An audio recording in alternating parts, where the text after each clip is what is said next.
the others who make our clothes, who live where our food grows, who suffer the consequences of our weapon industry, who suffer indeed the bulk of the effects of climate change, they are largely invisible to us. I am a white woman, I'm highly educated, I'm healthy, I'm cisgendered, I'm heterosexual. I am privileged in many ways. Now, can we become a multitude in communion, like George suggested? I think that multitude in that sense cannot come into being unless we are willing, and especially those of us from the global north, so when I say we, that's who I address coming from my own location.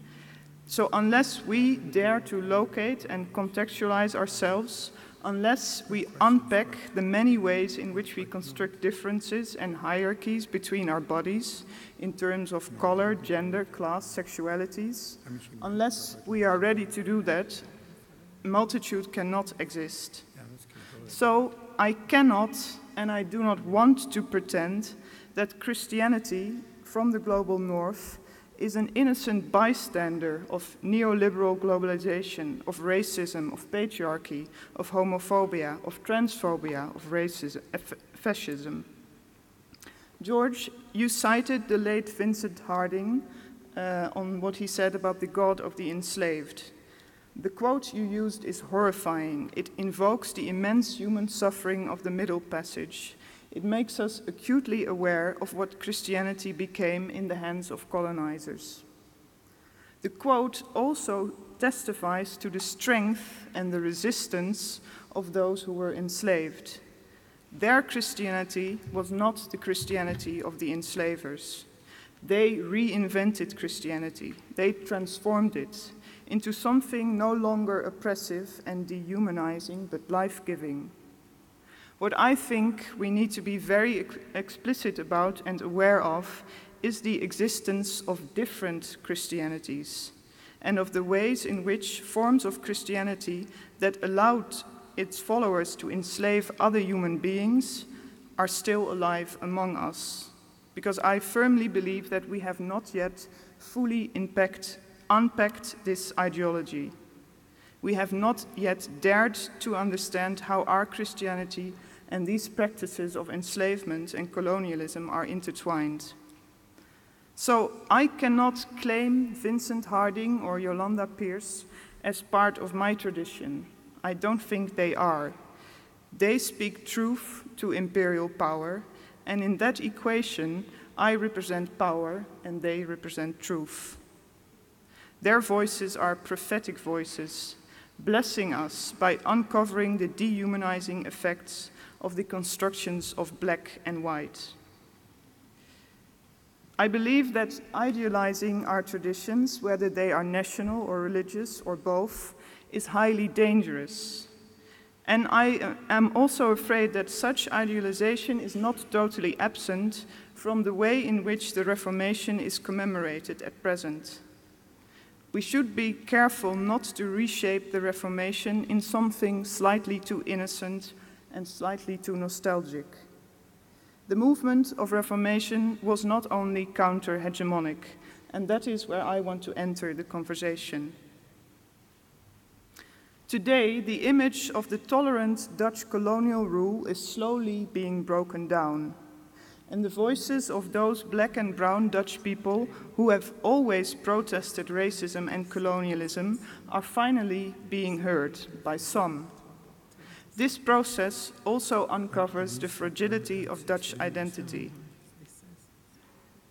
The response in my post-Christian society is that it's priding itself in its supposedly superior Judeo-Christian roots. I see anger, fear, refusal to acknowledge responsibility for the ways in which our colonial past continues in the present. I see a Eurocentrism that continues to see Europe as the only possible source of freedom, democracy, and truth. In such a context, an anti-imperial communion of love and resistance, a multitude, is out of reach. What I think we have to deal with in the Dutch context is the loss of culture, of identity, of life-giving structures we inflicted on others in a process of coloniality, and that in this same process we also destructed parts of our own identity and humanity. So we need to be very precise about which practices and theologies are racist, exclusive, elitist, and sexist. We need to go further and deeper in exposing the correlation between neoliberal capitalism and the present ecological crisis, and not forget the role of the Reformed churches and the Reformed theology from the global north. Colonialism centered the white person. It centered the white, heterosexual, able-bodied, cisgendered male. And theology produced part of the software of that endeavor, to lend a term from the Palestinian theologian Miti Raheb. One example, the trekkers, the white Calvinist colonizers with Dutch roots in South Africa, identified themselves with Hebrews fleeing from Egyptian slavery. They derived moral authority from the Bible. Exegetes may respond by saying that this analogy of Hebrews and colonizers, fleeing Hebrews and colonizers, is false. However, such a response still protects the biblical narrative from criticism. As Palestinian exegetes taught me, we should also learn to read from the perspectives of the Canaanites. We should also learn to uncover the oppressive structures present in the biblical scriptures themselves. So, a Reformation approach of tradition that is counter-hegemony can never arrive at a pure form of tradition, simply because such a pure form does not exist. Biblical narratives are never innocent. We have to be honest also about the power struggles and the voices that are hidden inside of the text. Ongoing Reformation means to me that we learn to struggle with such biblical narratives. Lastly, how many minutes do I have left, Dario? 4, okay. So there's something very personal and important to me that I also want to share with you. Namely, I want to tell you something about my own journey of ongoing Reformation, of discovering my provinciality, my whiteness, and the elements in my own tradition, both my religious tradition and the country I'm from, that direly need transformation. I think that white theologians from the global north, such as myself, often have not learned to contextualize themselves. We are trained to perceive subaltern voices as contextuals, and to still hear Western voices as somehow universal. This kind of whiteness needs to be uncovered, provincialized, and contextualized. And for me, this journey began in Palestine. Now, I do not want to use Israel as the state of Israel as an example to vilify. Rather, I want to unpack my own context, why it was so difficult for me to understand the processes of othering, exclusion, and displacement suffered by the Palestinians. I believe it is the privilege of a white person, or the failure to acknowledge the Dutch and the European colonial history causes the blindness of white people from the global north to today's reality in Israel. I think that our perception of the Bible, the categories we use when we read it, the colonial binaries that have shaped our perspective, and the colonized others that still exists in our imagination is blinding us. So yes, this is a theological issue, not because the Israelis and Palestinians are disputing religion, but because our understanding of the biblical text prevents us from analyzing the Israeli-Palestinian context in a just way. So from our perspective, religion does play a role. We identify with Jewish Israelis much easier than we do with Palestinians. In the media, journalists often appeal to the cliché that the Israeli-Palestinian conflict goes back thousands of years. But historically, that is false. It largely goes back to the late 19th century and the emergence of Zionism. But we do need to understand that the roots of our understanding and position does go back hundreds of years. Protestant Zionism served as a crucial inspiration to Jewish Zionism. It was born, this Protestant Zionism, out of a self-interest and out of existing anti-Judaism in Christianity, and not out of love of Jews or Judaism. Christian Zionism originates in white Christians understanding themselves as the central protagonists of the biblical narrative. Protestantism contributed to the support of Israel as a settler colonial state and to the silencing of Palestinian voices. We need to acknowledge that in the Reformation too, anti-Semitism that regarded Jews and Muslims as one category of Arabs was present. Paradoxically, I believe it is so hard for people like me to learn to speak truth to power in the context of Israel and Palestine because of our own history of exclusion and violence against Jews. Let me take you back quickly to the 15th century Iberia, Spain, where Christian diabolization of Jews went hand in hand with that of Muslims. The two stories of Jews and Muslims are often told in isolation, but in fact the two groups were subjected to the same inquisition. In the Reformation too, Jews and Muslims were regarded as endangering Christianity. Later, in the 19th century, racist discourse declared not only Jews and Muslims, but also Asians, Africans, people living in the colonies as inferior. Two Jews from the margins, who are both now living in the US, point at these parallels that I find crucial. They are Santiago Slabotsky from Argentina and Ella Shohat, who was born in Baghdad. Slabotsky makes clear that the histories of capitalism, colonialism, anti-Semitism, and racism are interconnected.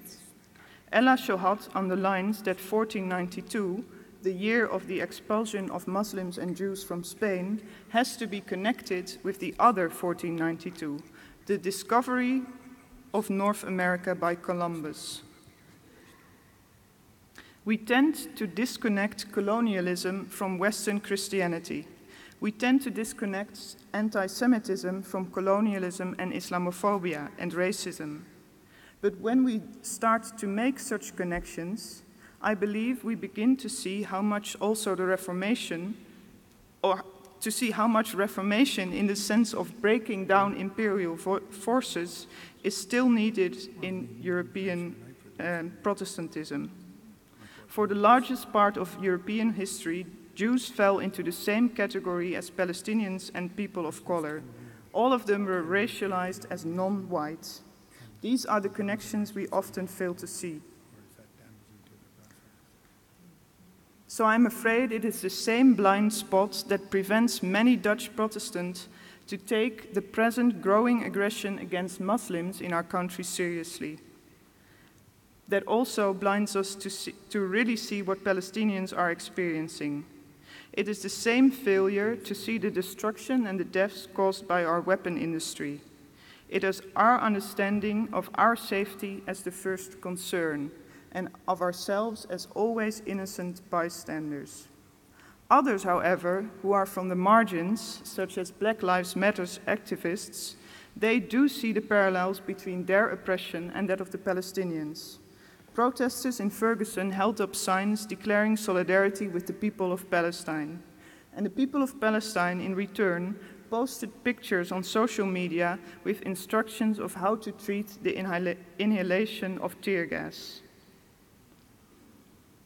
Lastly, we can be sure that whenever we challenge injustice and exclusion, we are going to meet stress, anger, and insecurity. especially in the center, because there the challenge of injustice is being felt, and there whiteness, masculinity, heterosexuality continues to dominate. Working towards justice is always a struggle, and we should not worry when indeed it looks and feels and smells like a struggle, when it causes anger and frustration, even polarization, and if it comes with a price, the price of giving up privilege. I want to remind churches from the global north, including myself and my own church, that if the church really is to be a borderless church, like George is challenging us to be, a church of multitude, we shouldn't be too quick to understand ourselves as already being part of that borderless church. Reformation, as a counter-hegemonic movement, takes place in the periphery, not in the center. It is inspired by the voices from the margins, and that's where we should be to listen and to learn, and to find and build a borderless church. Thank you.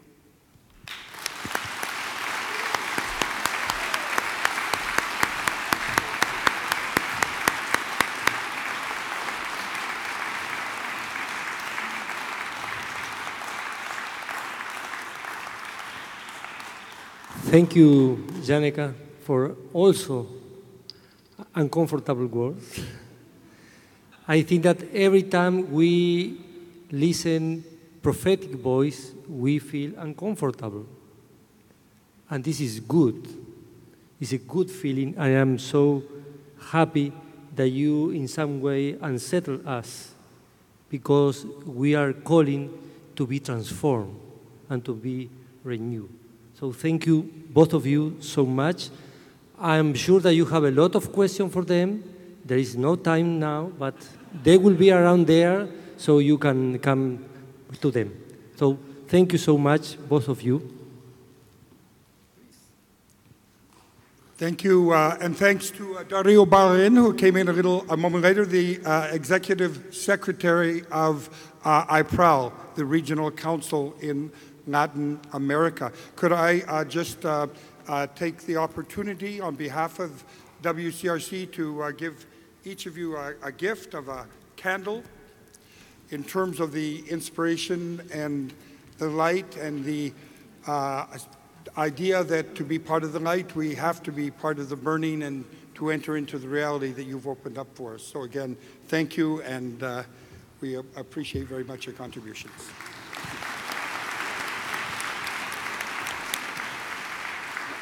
So, but what do you feel about the fact that it's already here?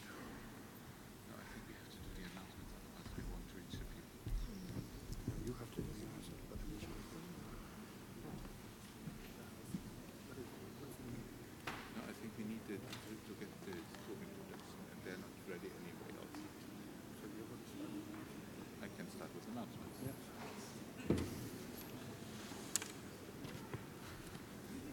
Right.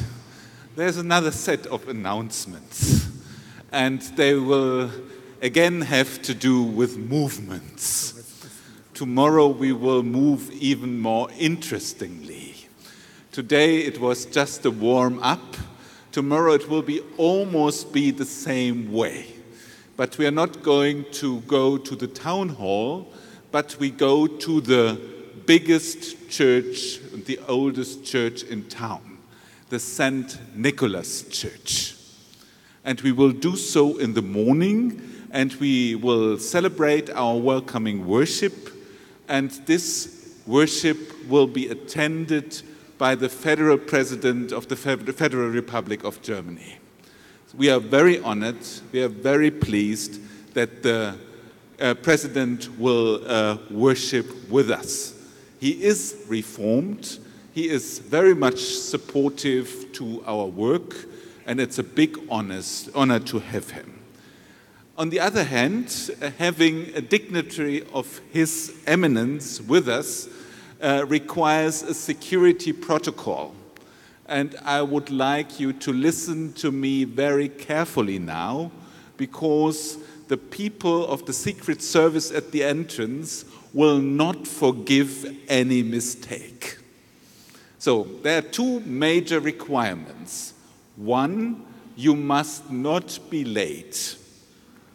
Two, you must bring your passport. People without a passport, or in the European terms, an ID card, will not be allowed to enter the church. Full stop.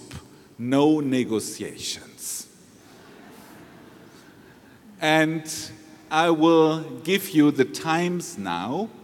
The gates of the church open at 7:15. And we urgently request all of you to not be later at the church than 7:30, because there will be a security control at the church gates, and these controls take time. At 8:30, the doors of the church will close, and people who will then be still in the line, we will have problems to get in. So you would make our life so much easier if you would be at the church at 7:30, the latest. The church is in the middle of the town. You reach it either from the main station, Hauptbahnhof, it's a 7 minutes walk, or from the marketplace, Leipzig Markt, that's a train station, underground train station, it's also a 7 minutes walk. You find the description of the way in your practical guide that has been sent to you prior to the conference. Next security thing, after the church, you will proceed to the conference center, which means that most likely you will bring along your bags. Unfortunately, you must not bring the bags inside the church. No exceptions. We therefore will have our truck. It's a big truck with which we brought all our equipment here, parking on the St. Nicholas Church yard. So before you go to the gates and pass security, you bring your bag to the truck, we will load it there, and we'll bring it immediately to the conference center. So when you come here, later you will find your bag already here, and you will not have to carry it. So thank you very much for bringing the bag into the truck. Please do it, because if you try to enter the church with your bag, then the security will refuse you. So I repeat the basic data.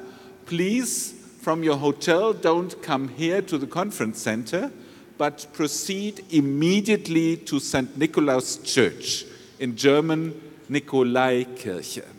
You find the description in your practical guide. Be there not later than 7:30 and bring your ID. Exclamation mark, exclamation mark, exclamation mark. Very important. And do not forget... No. It's not necessary to have the badge. No. But you need it on the train. The badge is very important if you travel. I think this is very valuable piece of paper, because it allows you to use all the tram and train services in Leipzig. There's a question. Some of us want to know if women may bring their purses or not. Purses are allowed. Purses are allowed. Yes. Thank you. Small. Right. That was the first announcement. Please listen carefully. You don't joke with the Secret Service. Second announcement. If you come into the hall tomorrow after the worship, you will find tables at the entrance. And at those tables, you find sheets of papers with the names of all the delegates and people who have voice in the assembly. Ecumenical delegates, observers, GIT students, and so on. Please take the paper with your name because it has very relevant information, because it shows you in which Bible study group you will take part in the future and in which discernment group and where these both groups take place. Because during Bible study, you will learn to know new people. You will share the word throughout the world. So we will mix you, we'll seat you at other tables. After Bible study, you may, of course, return to your home table, but in Bible study groups, please meet with other people. And we will compose the discernment groups from different Bible study groups.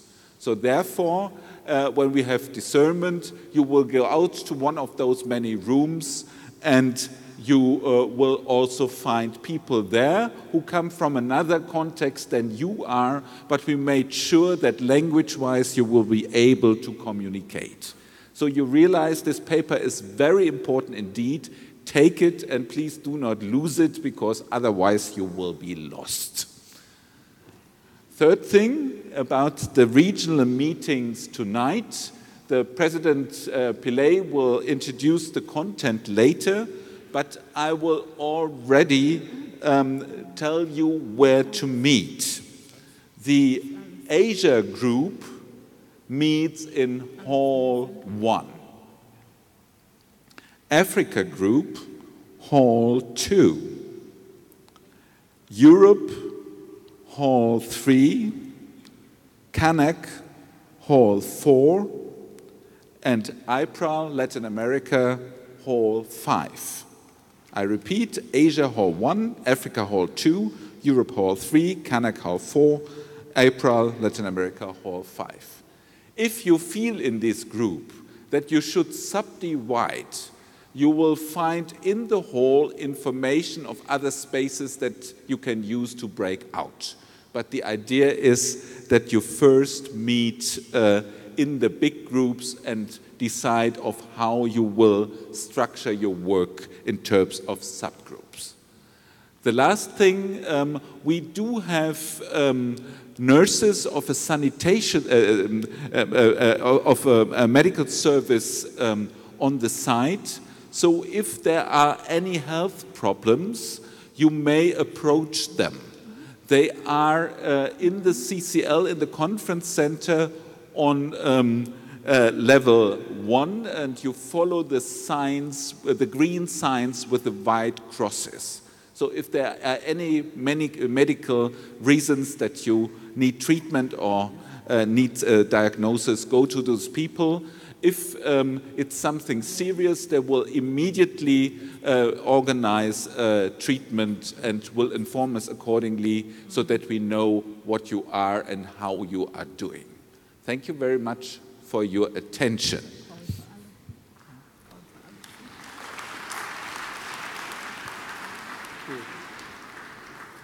Yes, is Alison Mcdonald here, the chair of the nominations committee? Yes, she is. Thank you. Just as Alison is coming, to be clear that she will be explaining the process about nominations and elections for officers and members of the executive committee. And this is very important at this point for several reasons, but one is that the principal item of business for the regional meetings this evening is to give advice to the nominations committee. That consultation process of having nominations and suggestions emerge from the regions is a key part to how we work as communities. So we'll turn the microphone over to Alison to set the context. Good afternoon, sisters and brothers. I'm Alison Mcdonald and I'm a minister in the Church of Scotland. It's a privilege to be invited by you to chair the nominating committee. The committee will be beginning its work this evening. But before that, I'd like to draw your attention to two important matters to help us in our work and for information. So first, submitting names to the nominating committee. For our committee to do its work, we need to have the names of delegates willing to serve on the executive committee and as officers, president, vice presidents. Member churches have already received letters about this, and delegates can be proposed by member churches or by regional councils and may also come forward from the nominating committee. These are key positions for the leadership of our communion for the next 7 years. The executive committee with the officers numbers 22. But we would like more than 22 recommendations because we have to present to you a list which takes account of geographical distribution, cultural and denominational diversity, gender, age, and also the combination of experience and gifts and skills needed as WCRC goes forward. It's a challenging task. At the moment, we have 14 names and only 3 of these are women. But there is time, that's the good news, especially tonight at your regional meetings. So please make it a priority when you meet to consider who would be willing to serve from among the delegates in your region. Please also think about the balance of women, youth, and so on in the names you submit so that we can put forward a balanced slate. We will present our first draft on Monday, and you can submit names at any time before then. However, and this is important, the earlier we get the names, the better, because we want to have time to consider nominations carefully and prayerfully in the guidance of the Holy Spirit. If we have more than 22 names, then not everyone who is proposed will be called to serve. But by being willing to serve, you help the General Council identify that best mix of people and gifts for future leadership. When submitting names, please do so electronically if possible to nominations@wcrc.eu. We'll make sure that address is given out to you. Or if you need to, on paper to the council office marked confidential for the nominations committee. And please provide a short introduction of the people being proposed to help us, as sadly even 10 of us can't know everybody here well. And please make proposals in written form, not verbally. In written form, please. That's about submitting the names. Now a little about procedure and timetable. The first list of 22 names will be presented on Monday morning. You're not asked to decide on that list on Monday, but we will welcome comment on the overall slate, the balances, and so on. When you receive that list, if you wish to add other names for consideration by the committee, then you can do so up to 5 p.m. on Monday. After 5 p.m. on Monday, no further names can be submitted to the nominating committee. Tuesday morning will be the key decision session. The committee will bring its list of 22 names, and the General Council will decide on these names in a business session. Alternatives can be proposed from the floor, always bearing the balances in mind. At the end of the Tuesday session, we should have our agreed 22 nominations, including presidents and vice presidents. On Thursday, the list we agreed on Tuesday will be brought back for approval as a whole, but is not open to change at that point. We'll be confirming the list we agreed on Thursday, leaving 24 or rather 48 hours in this instance. I hope that's clear. If there are any questions, please do ask. We look forward to hearing from you all as we pray and consider and work together to identify those who will serve the communion for the next 7 years in our leadership. Thank you. And can I briefly ask the nominating committee to just meet here up at the front for a few moments at the close of this session. Thank you very much, Alison. In addition to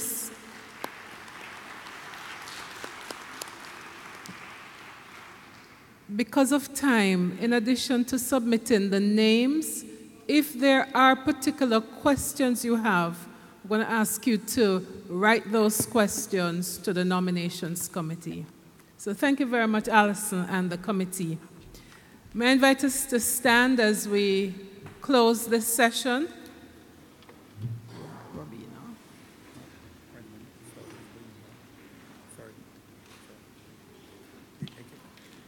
All right, I see the chair of the Public Witness Committee coming forward.